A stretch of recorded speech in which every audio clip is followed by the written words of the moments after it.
Here on the NFL podcast on NoCoastBias.com, I am Farzin Vasugian, joined by Nathan Vieira and Robert Zaglinski. Gentlemen, how's it going this week? Pretty Going great. good. Going good. Yeah, we are halfway through the NFL season, and I've got to say, Week 9, crazy week in the NFL, probably the best week of the 2015 season, in my opinion. 9 of 13 games were one-possession games. 3 of them went to overtime. The second half of the NFL season is already off to a rocket start, and let's get right into it.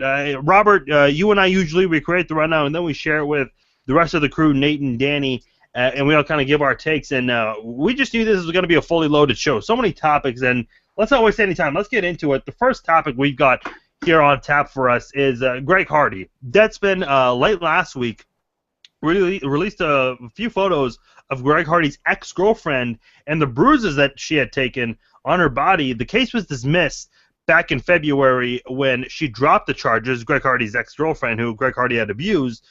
Here's my biggest issue. Obviously, the NFL is just allowing this guy to play football, but my biggest issue when I see this, and not just the Dallas Cowboys, but I've got to throw the NFLPA under the bus here because they fought hard. They went to bat for Greg Hardy, trying to fight his 10-game suspension, reducing it to 4 games. Why? Because he assaulted a woman and he deserved to have his suspension nullified by 6 games. And the Dallas Cowboys are also standing behind this. In what world can you even fathom that the NFLPA and the Cowboys and the NFL are all okay that they have Greg Hardy playing in the National Football League? Robert, I'll start with you on this. My only thoughts on this is we have all these reports, we have those horrifying photos, we have the whole accounts. I believe Nicole Holder was the name of the victim, where she noted how this wasn't the first instance of violence from Hardy either. That it was just a little, that it wasn't as bad before, but she didn't want to come forward because Greg Hardy is a 6'5", 280-pound man, so she said she was really intimidated by him. For me, it's mind-boggling. I mean, does the NFL seriously need a Ray Rice video? Do they need a Ray Rice video, like in style, meaning to be released to condemn Greg Hardy? Do the Dallas Cowboys need the same thing? I mean, look at the Carolina Panthers. They didn't waste any time. They cutted him. They did the right moral, and I guess, I mean, technically maybe some morals aren't important for them either, but they did the right PR move. And then the NFLPA is just, they have their obligation, like you mentioned, to sort of protect players, but there's a limit to where why are you always necessarily in the corner of players who have done extraordinarily awful things? I just don't get it. Yeah, and Nathan, a lot of people were rooting against the Cowboys, except for Cowboys fans, simply because of the fact that Greg Hardy's on that team. And look, what Robert just said, sure, the Ray Rice incident, we saw the elevator video, then we were moved. Look, we're humans. That tends to happen, but still, to see the NFL be behind us is strange, isn't it? Yeah, like, the way I look at the NFLPA in this situation is like they're a defense attorney defending someone who just committed murder. It's not the same type of case, but at the same time, that's just the way I look at it. Like, the NFLPA has a job to do to protect the players, do as much as they can to make sure they do play. And at the same time, as bad as it is, they're just doing their job. So if they didn't do their job, then it's like, oh, why don't they do that? Well, they have the moral support of it from all the fans, but then Greg Hardy can go back on them saying they didn't do what they were supposed to do. That's the way I look at that. As long as for like the all NFL fans cheering against the Cowboys, I feel like that's something we'll start to see more and more of if more domestic violence cases start coming out, which hopefully they don't, but you really never know about that. Yeah, especially with the NFL and just the amount of trouble that these guys get off the field. This is far from over. Greg Hardy, by the way, when he came back, he was doing not a formal press conference, but reporters surrounded him in the locker room. That's technically not a press conference, but you get the idea. He was talking to the media, and he's making comments about Tom Brady's, his sister, and his Giselle. It's like, did this guy learn his lesson the first time? I mean, what is this guy trying to do? And then the incident where he's getting into fights with Des Bryant, the special teams coach. This Greg Hardy saga far from over. How about? Sorry. Go for it. Go for it. How about him also going on Twitter personally to say he's remorseful for everything, and then today saying how none of the facts have come out, that no one knows the real truth. Like you're saying, mind-boggling. Let me just say this. The whole remorse thing on social media, I don't know how much you guys have followed the incidents going on at the University of Missouri, but there were a couple of faculty members who really just tried to bully a student photographer, and then they came out with these public apologies on a formal press release.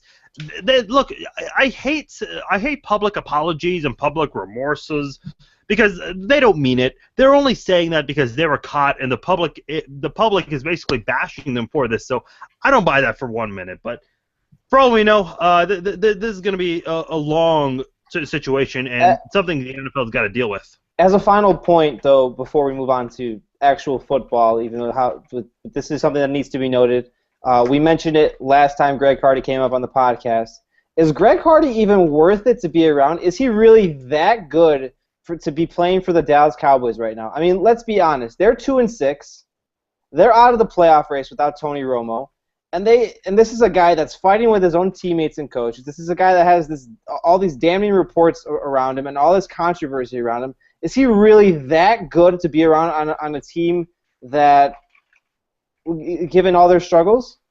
Well, look, ever since Tony Romo got hurt, ever since he missed games, the Cowboys haven't won. But the way a lot of people like to look at it, ever since Greg Hardy came back, the Cowboys haven't won football games. So you answered that right there. I mean, look, the writing's on the wall for Greg Hardy, and I mean, the Cowboys are under a lot of pressure, for sure.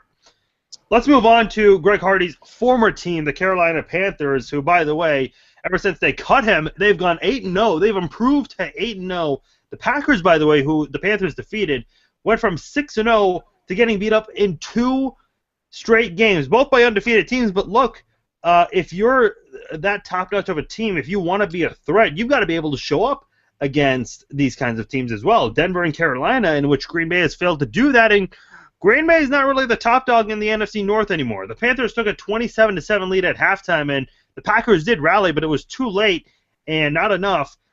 Let's touch on the Packers. We gave the Panthers a lot of love here, but the Packers, Robert, you touched on this last week.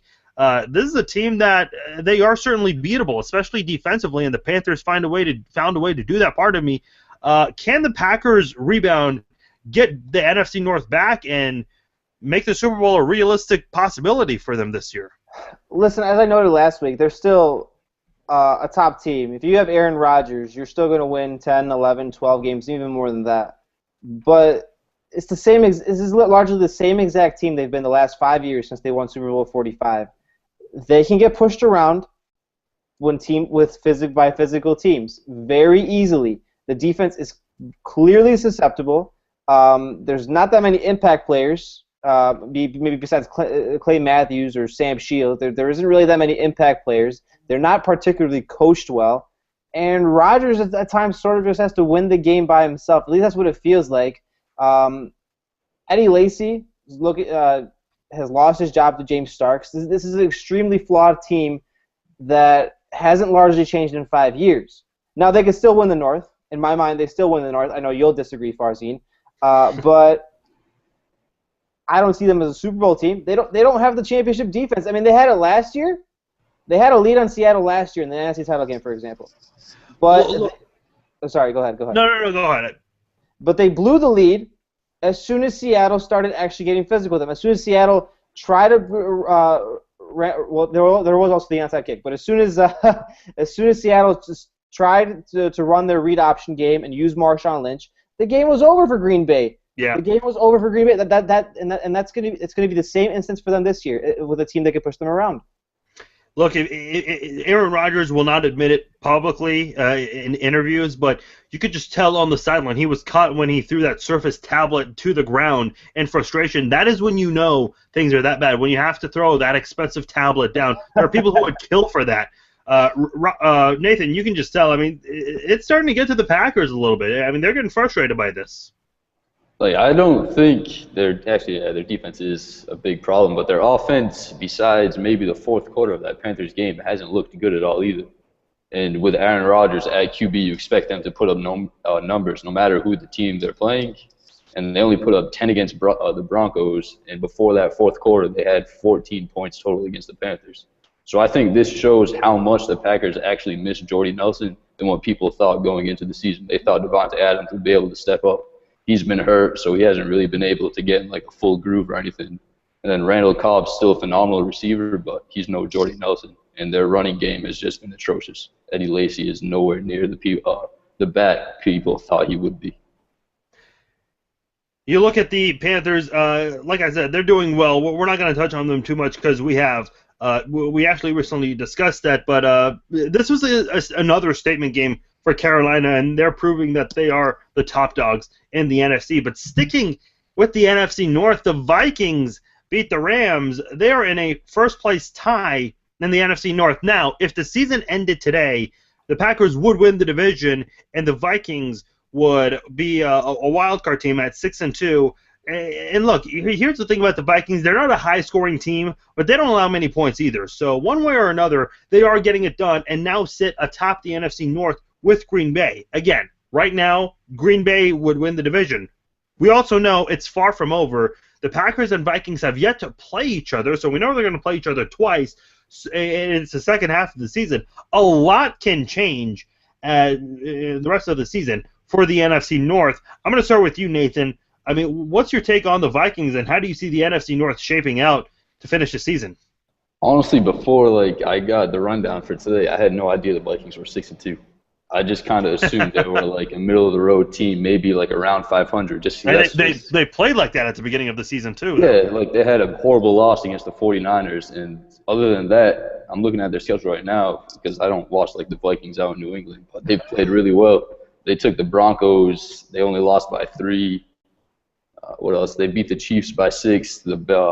The Rams is a good win, but just looking at the teams they have beat, they've played the Lions twice already, which those should be 2 wins against anyone in the NFL this year. Yeah.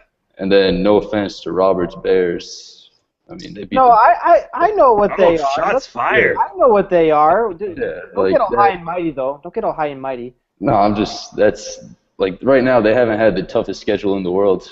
So that's the way I look at it. Easiest schedule in the league through the first half of the season, to build off what Nate says. So yeah, so that basically proves my point. I think Adrian Peterson will still continue to put up numbers. Teddy Bridgewater, Stephon Diggs, they'll still develop into really good NFL players, but I don't think they win the East and North at all. They're a product of their schedule right now.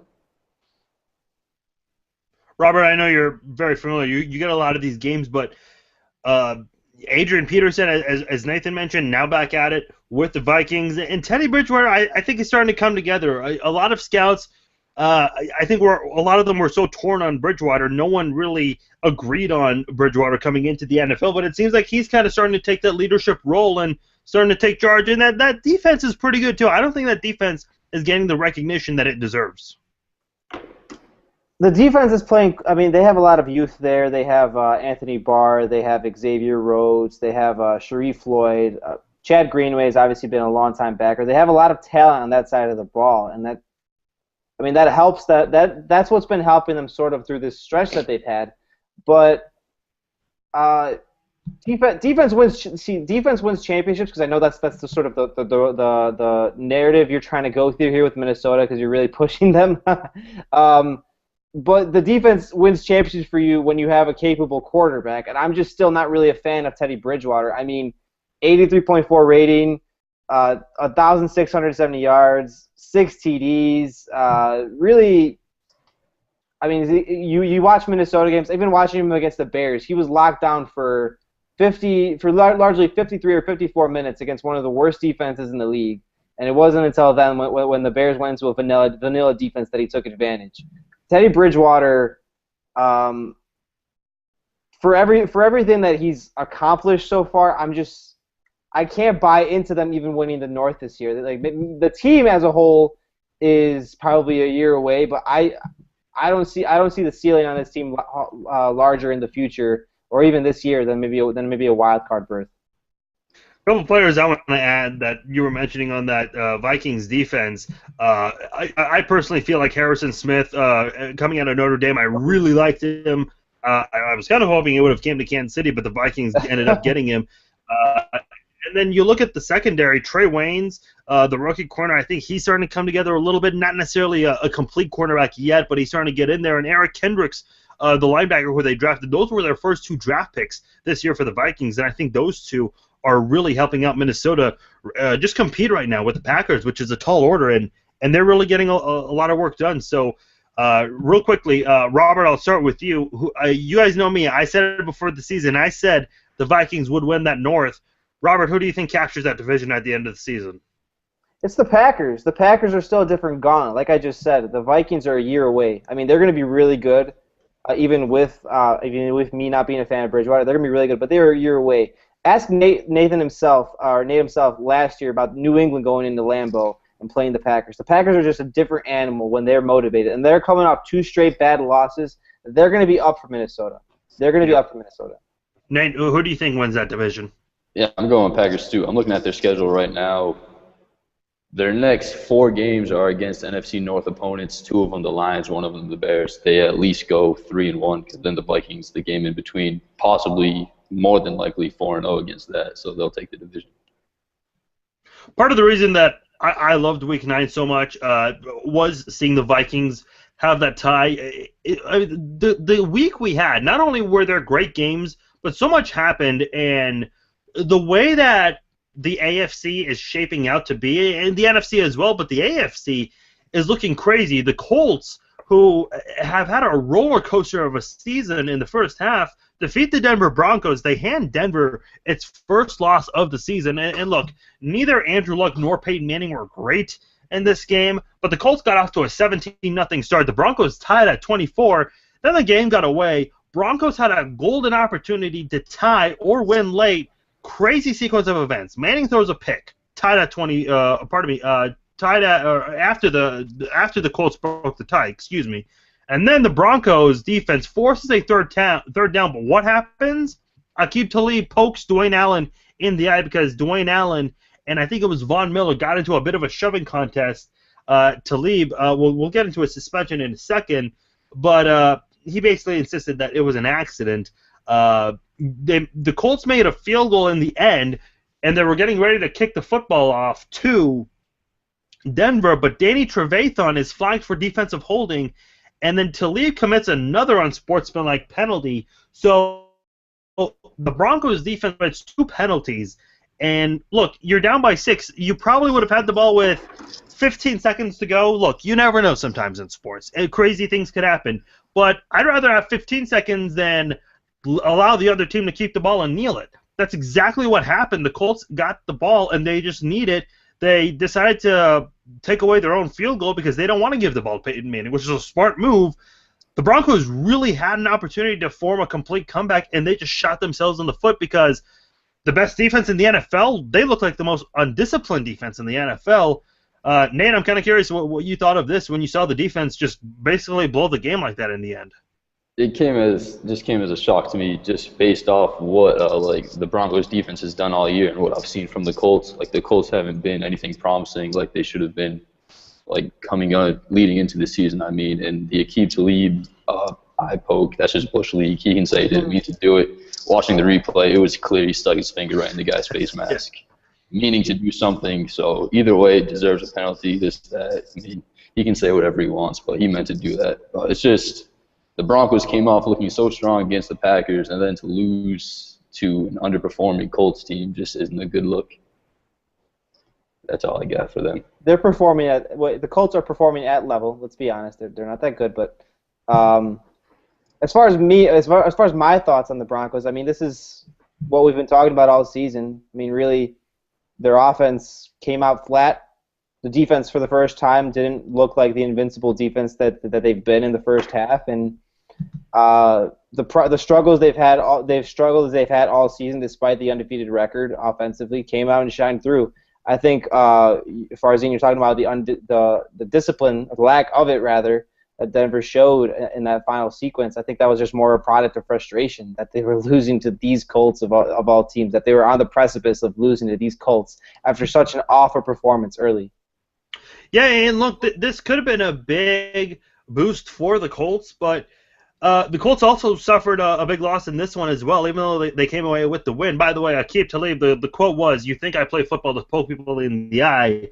The NFL did not buy that, so the NFL stands by its one-game suspension for Talib, and he also got a fine because he lost the appeal. But Chuck Pagano announced that Andrew Luck is out 2 to 6 weeks.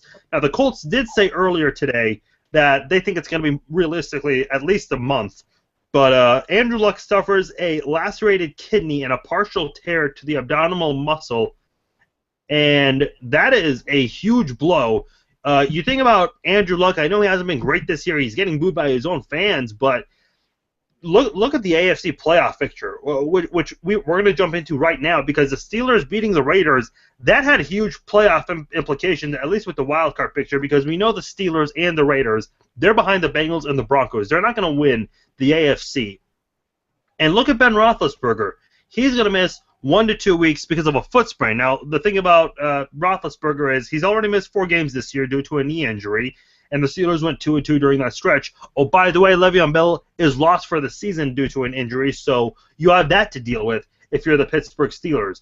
I sent you guys the rundown, and for those of you listening, the AFC Conference, and put it in order by wins, because this might be the craziest postseason, or not even postseason picture, but we can have a serious race in the second half of the season. We have New England, Cincinnati, and Denver. We know those are the top 3 teams, and they're expected to win their divisions.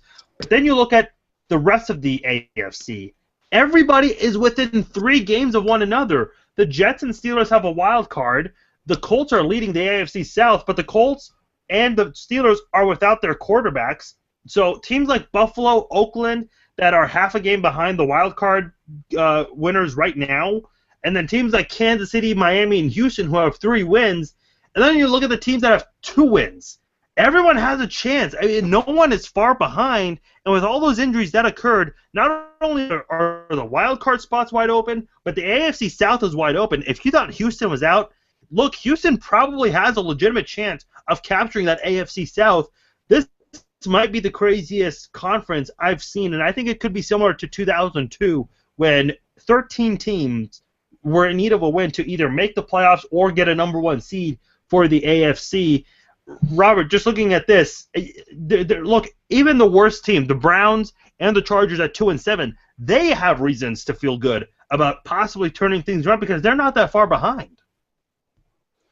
Yeah, parity has always been a big selling point of the NFL, and it's really shining through right now. You have your top-heavy squads, and that's sort of with Cincinnati, New England, and Denver, and that's what sort of shakes out the rest of the standing. That's what opens up the other wild card spots, and even the AFC South is really bad.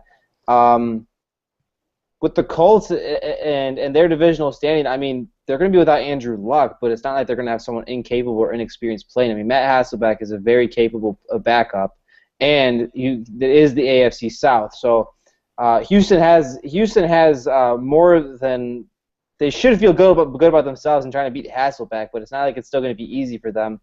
I don't know how we want to go about this as far as 2 teams that we feel will eventually come through in wild cards.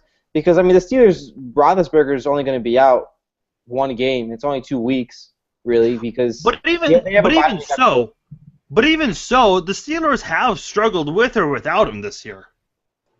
They have struggled with or without him, but I mean that's your prime player, and there's still an electric connection there with Antonio Brown and Martavis Bryant. I mean, you saw it Sunday against Oakland. I mean that was. We'll get to that, of course, but Ben Roethlisberger, he's the stir that for the drink, everything in Pittsburgh, you know. So they're going to be fine. They're going to be fine as far as that. Buffalo, New York, we'll get to that, obviously. I'm not sure.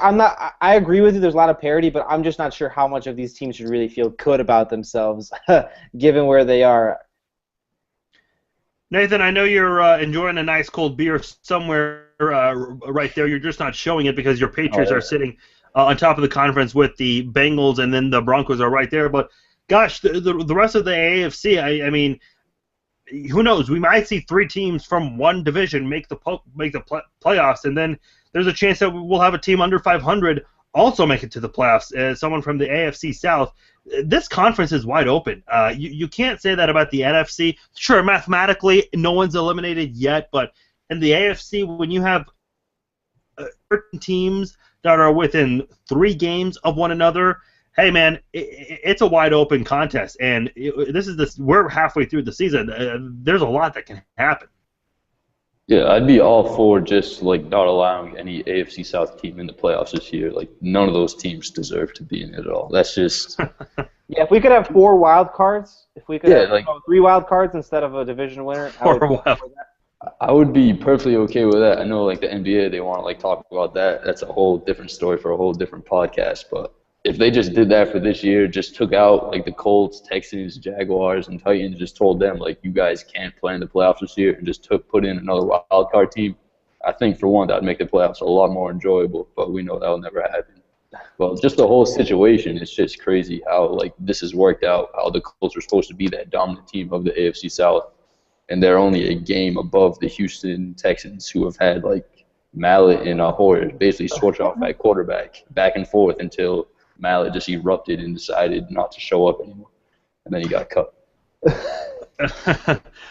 Listen, I actually don't mind the rules the way we have it with the division. Sometimes you just have to deal with the hand you're dealt with sometimes. And look at the Titans. The Titans are 3 games behind the Jets and the Steelers. They're 2 games behind the Colts.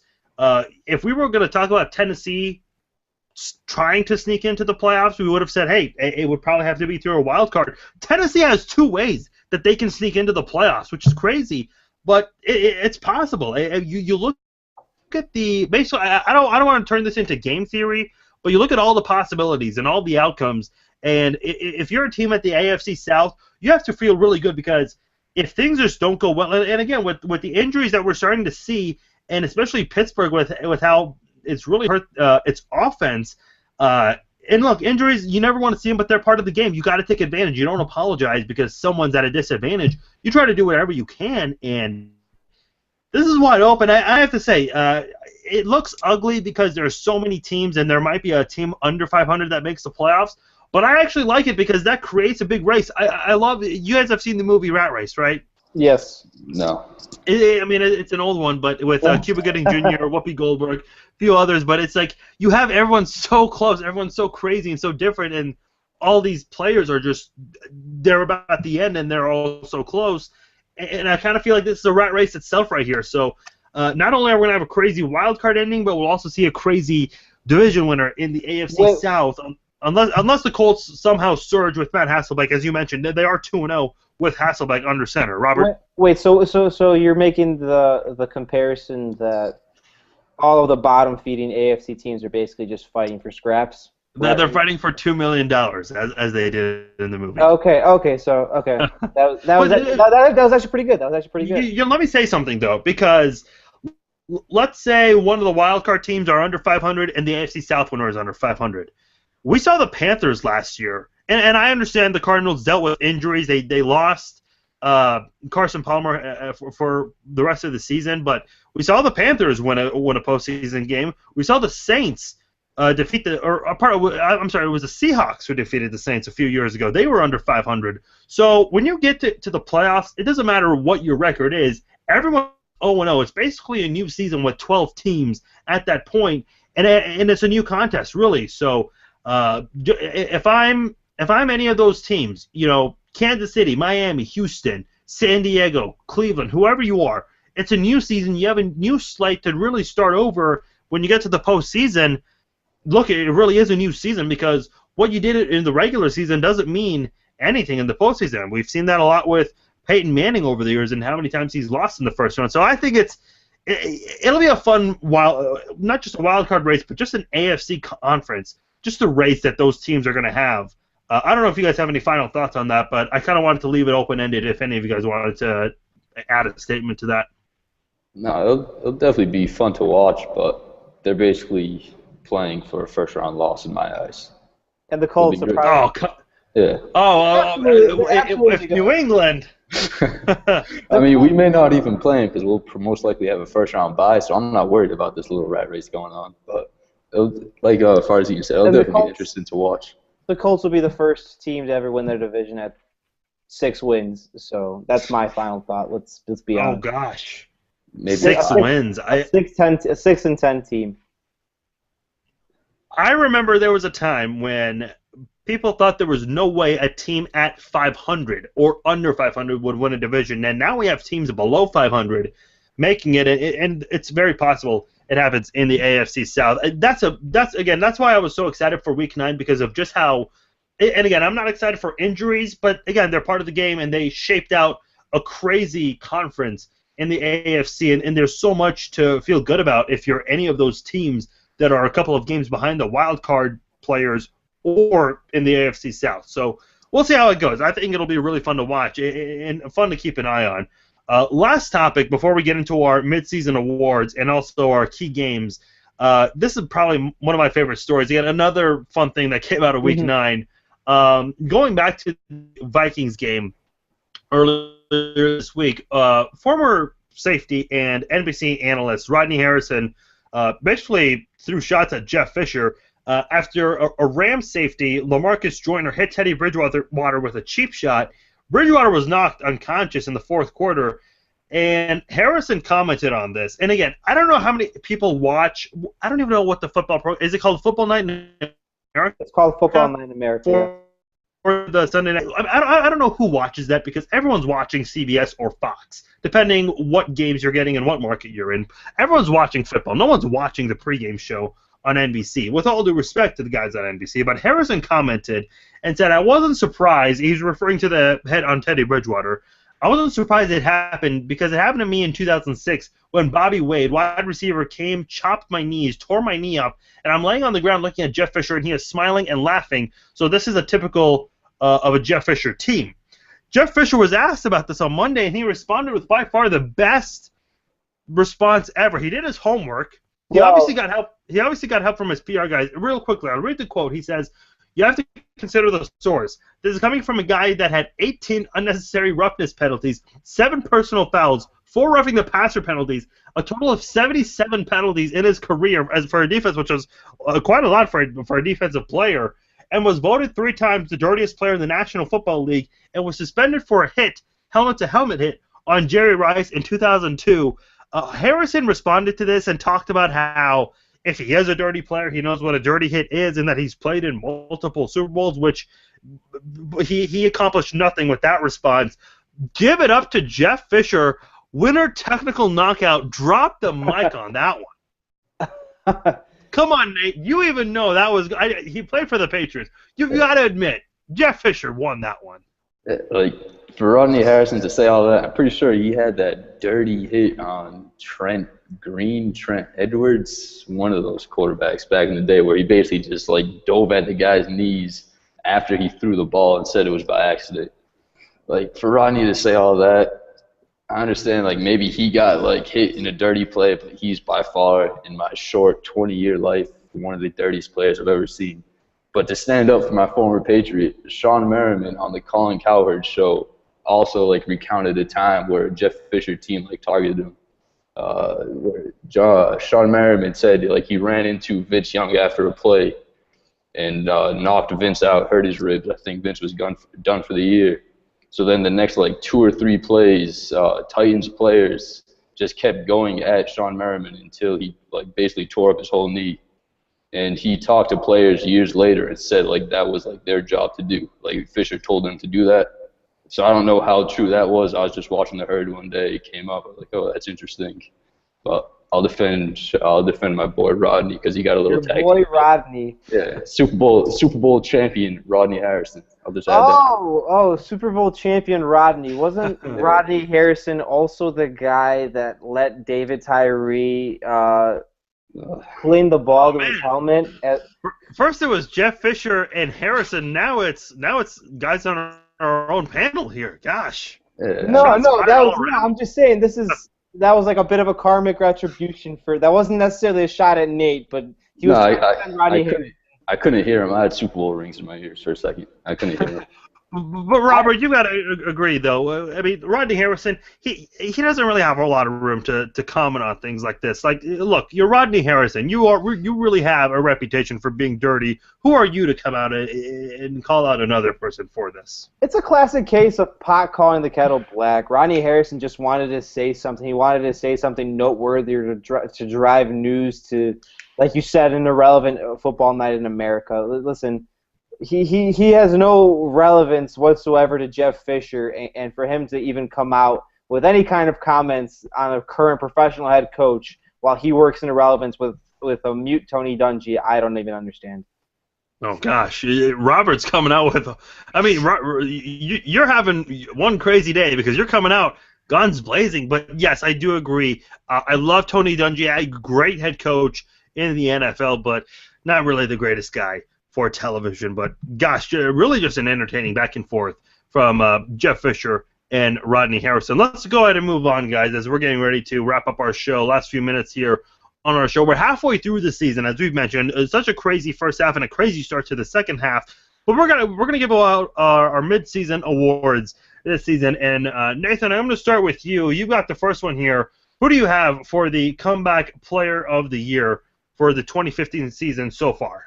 For this one, I'm torn on it. I have kind of two players I want to give like this award to. One's Carson Palmer. He tore up his ACL last year. Come out this year, leading the Cardinals, playing phenomenal football. The other player, I think Farzine may be a little happy about, Eric Berry. Most people know this story. He ended up shortening his NFL season last year for battling lymphoma, I believe. He's back this year. Already has a pick, 31 total tackles. His stats aren't that great, but for what he went through, I think I'll lean and give Eric Berry that award. Yeah, and he is playing good cover safety too. I think he's really giving people a reason to still call him an elite safety, and that he still has it. So another player that you could have considered, Adrian Peterson, although his story is the complete opposite of Eric Berry's. It was a negative turn, but at the end of the day, he is coming back, and he's really helped that Vikings team. Right to you for Coach of the Year. Who do you think that goes to? As we noted in the pre-show, this should probably turn into Coach of the Year, anybody besides Bill Belichick. But this is a legitimate win for Marvin Lewis of the Cincinnati Bengals. The Bengals look like a completely different team in my mind. They look confident. They look like there's all the cliches, like they know they're going to win. They're coming out with some kind of swagger. They're 9th in offense, 11th in defense. They've really been probably the most consistent and still maybe the most talented team in the league, and they're finally taking advantage of it.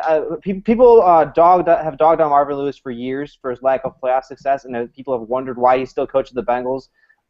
Kudos to Bengals ownership for sticking with him, because it looks like it's finally shining through. All right, I got Defensive Rookie of the Year, and look, I'll give it to my boy Marcus Peters for the Chiefs, but I'll also give some reasons to back it up. I mean, he really has overcome a lot. There were a few cornerbacks that were taken before him in the draft, and the Chiefs, Andy Reid's been known to gamble on guys, as we know, most notably with Andy Reid in Philadelphia. Eventually, when he took over for Donovan McNabb, Vic won Comeback Player of the Year award. Peters is really making the most of his second chance being in the NFL, being drafted in the first round.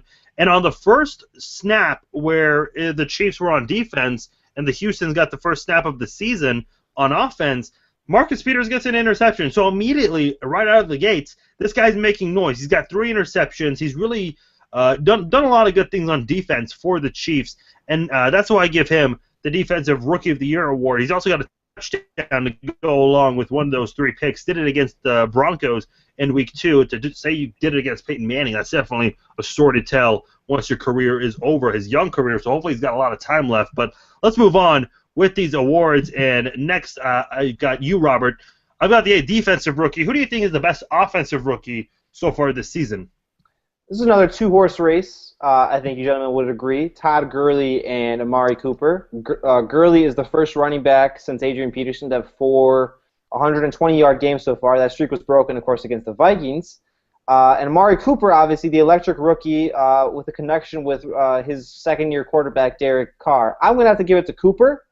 I think the AC/DC connection, that sort of nickname we've gotten here from Oakland, has been electric, and it's been because of what Cooper's doing. He looks like a long mainstay in the league. He's only 15th total in receiving right now, but that's a pretty impressive accomplishment given how much room he has to grow.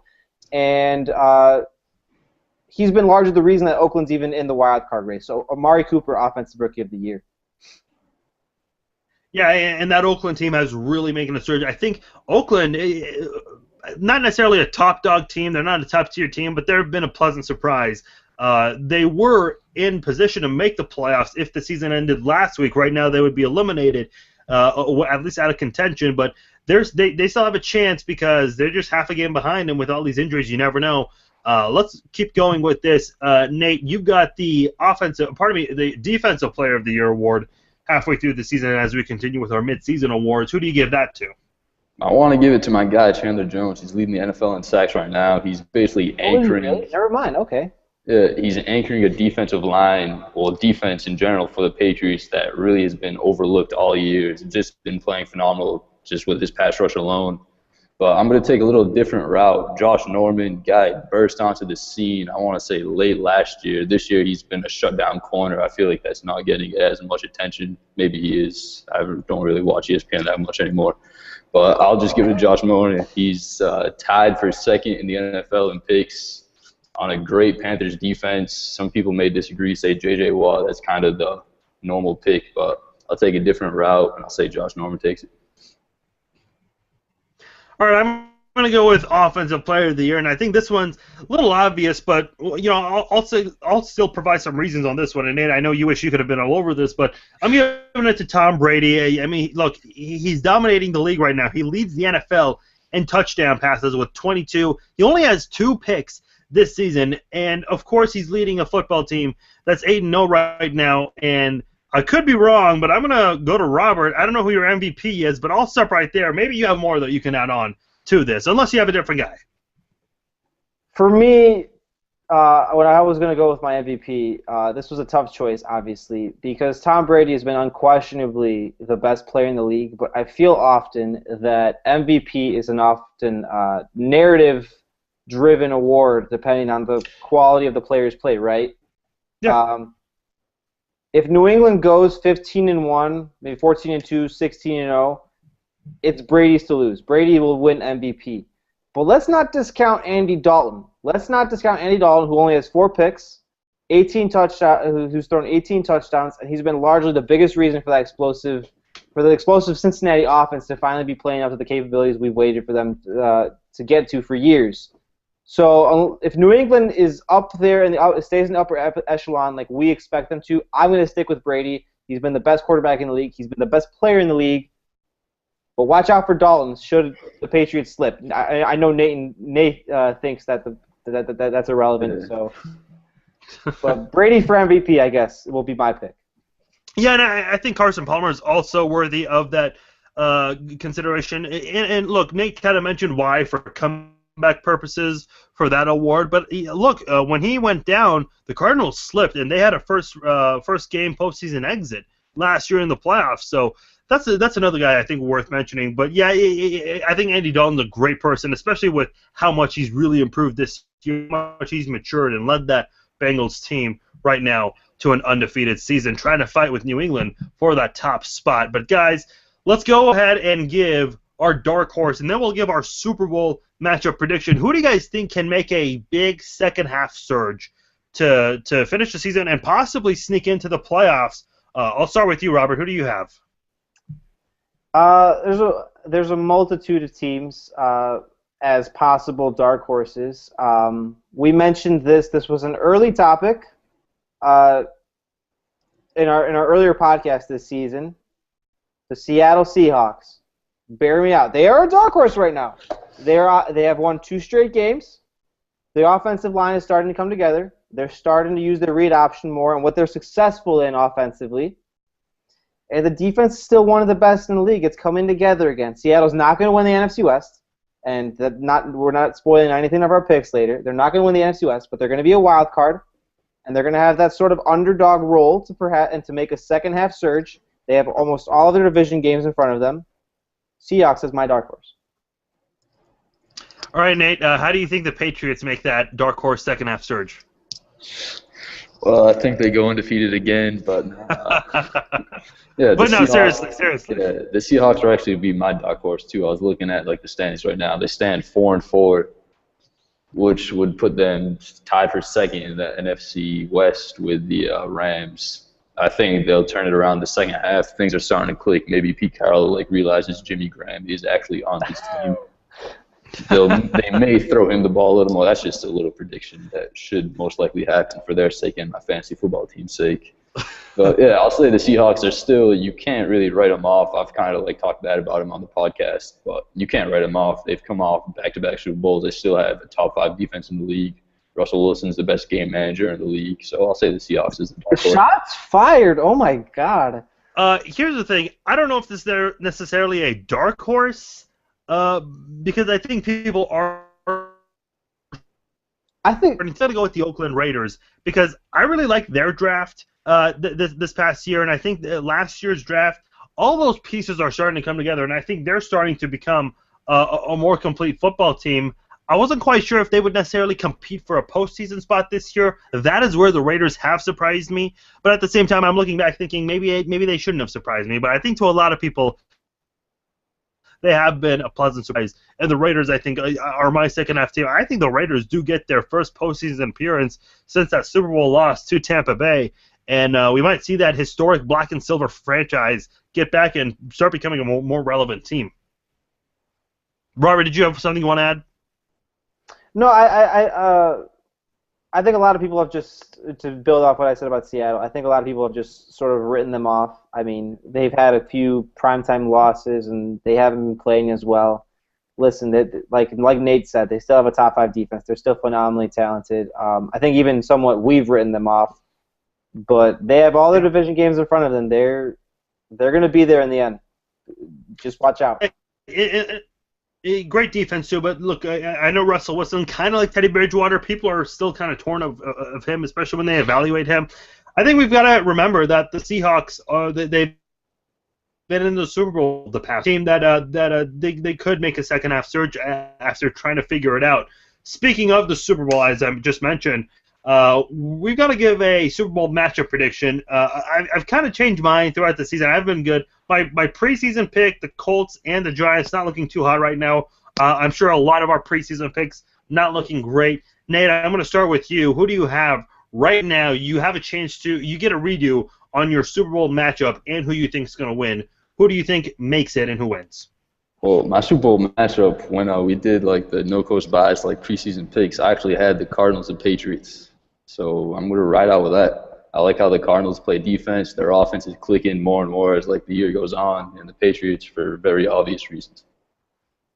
They're just really good at football. Of course he wasn't going to go anywhere else. Robert, what about you? Well, I'm not going to disagree. New England's going to make the Super Bowl. They have the best team in the league. They're the best coach team in the league. Tom Brady, again, has been the best player. They seem like they're on a mission to sort of make up for Deflategate or whatever wrongs they've had. So New England will win the AFC. And despite all the crap I've thrown at them, Green Bay is going to win the NFC. Aaron Rodgers is on his own mission. I mean, he's a bad man. He's the best quarterback in the league, much to the disagreement of Nate, I believe, of course. But he's the best quarterback in the league. He's good enough to carry the team. I still think I love the Panthers, but I think their sort of lack of dynamic offensive talent will eventually come back to bite them.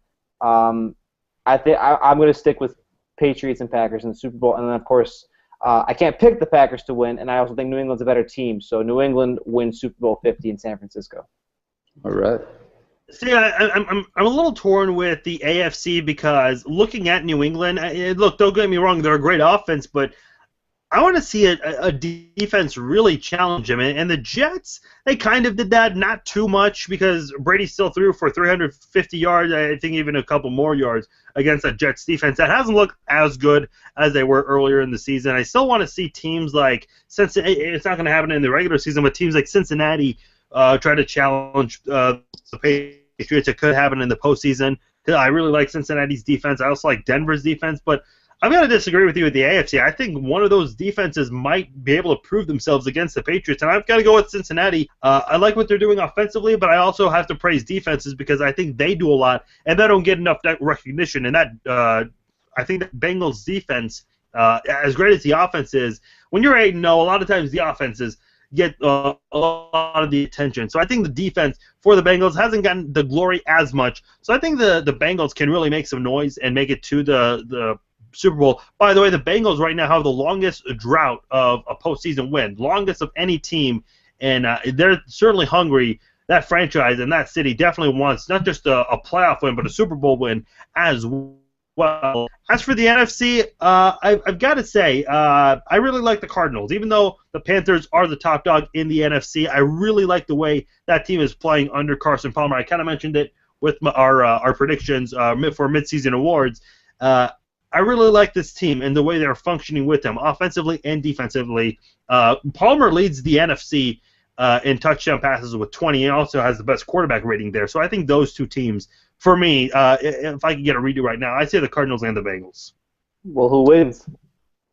I know Nate's not looking happy about that, but look, I really want to see the Patriots. I think really in the postseason, our game of the year could be Patriots and Bengals. I mean, that's the matchup I'm looking forward to the most. The thing with me and the Bengals, I still have to see Andy Dalton actually perform in the playoffs. Like, that's been the narrative ever since he's been in the NFL. He's having a phenomenal regular season, but I still won't be sold on him. The Bengals can go 16-0 in the regular season, but if he loses his first game in the playoffs, then that's just the whole narrative of him. That's the way I look at it. I need to see him actually do stuff in the playoffs so I can actually have more confidence in his play. I have three things to say. One, I agree with Nate. That's the only reason I really didn't pick the Bengals to win the AFC. I need to see a good postseason performance from Andy Dalton. If I see that, my pick will change the division around because I think the Bengals have the best team in the AFC. But I haven't seen how Dalton's going to perform in January. Two, you didn't pick your Super Bowl winner. You picked the Bengals and the Cardinals as far as who wins the Super Bowl. Oh, okay. Yeah, I'll pick the Cardinals to win that one. The Cardinals win the Super Bowl. Okay. And Thank you. You're welcome. And three, that's sort of your pick sort of goes along the lines of recent weirdness in sports, doesn't it? Of irrelevant franchises for a long time. I mean, the Golden State Warriors winning last year's NBA title. Who would have thought that even 10 years ago? We don't talk about that. Nate, the Cavs fan. Kansas City Royals this year, back-to-back World Series, getting their first World Series in 30 years. So maybe it's not too far of a possibility that we see either the Cardinals or Bengals pick it up. Farzine, nice call. The thing about the Cardinals, I think they could have done it last year. It's just that ACL tear to Palmer. That was a huge blow, and that just blew their chances. But the thing about this season is, and I don't know if it happens, but we could see 3 16-0 teams. As crazy as the AFC conference is, with all those teams being 3 games within one another, we also have a lot of good, top-notch teams, and that also makes it hard to predict which teams will make it to the Super Bowl. But what we will also predict games for this week as we wrap up the podcast here this week. Nathan, I'm going to start with you. The Bills at the Jets. The Jets can either move ahead in the wild card standings, or the Bills can replace the Jets for the moment for one of the wild card spots, and that'll be on Thursday Night Football. Who do you see winning that game? I'm going with the Bills. The past few weeks, they haven't had Tyrod Taylor back at quarterback. I'm pretty sure last week he started his first game ever since being injured against the Dolphins. The Bills scored 30-plus points on the Dolphins, who were supposed to be back. And then they played the Patriots and realized, hey, we're still not good. And then they played the Bills, and realized, hey, we're still not good. So I think the Bills will come in, especially because the Jets, Ryan Fitzpatrick has that thumb issue. He's supposed to be getting surgery after the game. The Jets, having Geno Smith at quarterback, will just derail their season no matter what. So I'm going Bills, tied up in the wild card. Robert, the Vikings are going to visit the Raiders. Both want to win badly. The Vikings, if the Vikings win and the Packers lose, they have sole possession of first place in the NFC North. Whereas if the Raiders win and if a couple of those wild card teams fall in the AFC, the Raiders move ahead and they'll be one of the wild card teams. And again, we all know the Raiders, they're going to have to make it as a wild card team. They're not winning the AFC West. Both teams have a great chance to do something special and move ahead as things really start to heat up as we are in November. That's really when the season starts to fire up for all these teams. What do you see happening in this game? I'm going to continue my huge Vikings hate and say the Raiders pull it out. See, I think the Vikings, I think whatever the cliche sports writer thing you hear all the time, I think they're starting to read a lot. They're a really young team. So I think they're starting to read their newspaper clippings and see that they're in the headlines more. I think with the Packers on the horizon after this game, they're sort of going to look ahead.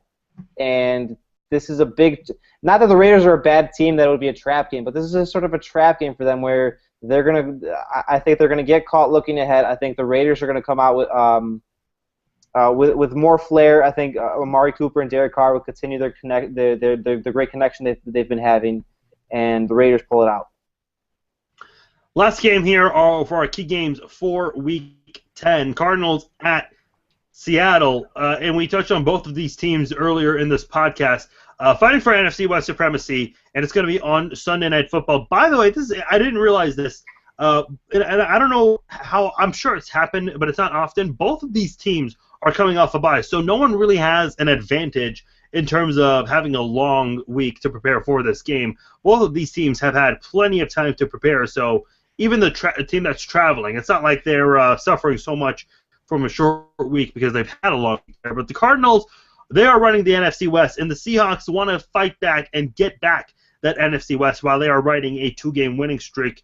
They're playing each other for the first time this season, and they'll meet again in Week 17, which that game could be changed to Sunday Night Football. So there's a chance both these teams play on Sunday Night Football twice.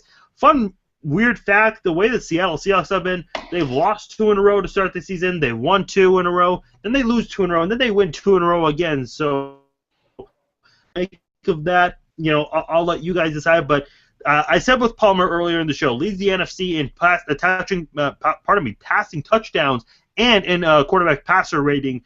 He's really the best quarterback in the NFC right now. Statistically, I think Aaron Rodgers is right next to him up there in the NFC, but I think the Cardinals can go over at the Qualcomm at the 12th man stadium and pull out a win there. Again, Seattle hasn't been too great. I know you guys are real high on the Seahawks making a second half surge, but I think Seattle might have a hard time dealing with that Arizona offense. And let me say this too: we all agree that Seattle's got a great defense, still a top 5 defense, regardless of the record and the struggles. This is going to be Carson Palmer, in my opinion, his biggest test of the season. And if he can get through this, I'm going to feel confident about my Super Bowl pick with the Cardinals, or my mid-season pick, I should say, with the Cardinals in the second half of the season. So I've got the Cardinals winning in a narrow game here. I think it's going to be by 1 possession.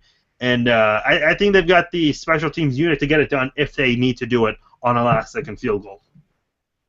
So there you have it, our Week 10 key games for the NFL this week. Guys, it's been a crazy show. I loved doing the show. You guys know how excited I was. Just a crazy Week 9, and I think it's going to unfold to just make it even crazier continuing on to Week 10 and the rest of the season. I don't want to be a broken record, but especially that AFC picture.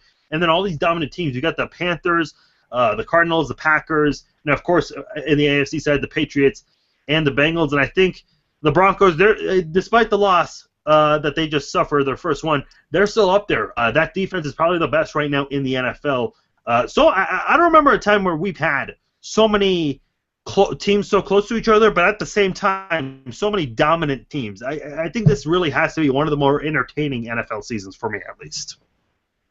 It's worked out well. Parity sells. That's why it's so entertaining for you. So there's a lot of top-heavy teams and a lot of top-quality teams. So it should be a fun finish. It should be fun to see how the second half of the season shakes out as we're now getting. I think we're already halfway through November. Where's the time gone? Where's the time? We're already halfway through November, and We're almost on the cusp of the playoffs and the wild card weekend, and oh man, mind blown. Nate, I'll give you the final words before we sign off. Yeah, like the first half of the preseason's been fun. We have another half of the preseason to go, then the regular season. The regular season. January is the regular season for the regular season. All right. You know what? I want like a recording of that because, and I said you get the last word, but I lied. You're not. If the Patriots have like a first game bye, that has to be your own ringtone. Just something. But you never know. We'll see. That'll do it for this edition of the NFL No Coast Bias podcast. Also, a bunch of shots fired in this podcast. I don't know what's going on with everyone today. It was a battlefield. It's all in good fun, though. It's all in good fun. Robert Zaglinski and Nate Vieira had a lot of fun doing this. And look, the NFL, I mean, it is delivering this season. And I hope you guys not just follow your teams, but also follow the rest of the league because it has been fun to watch. And it'll be a crazy finish. And we'll be back next to talk. Robert and Farzine, I'll talk to you guys next week.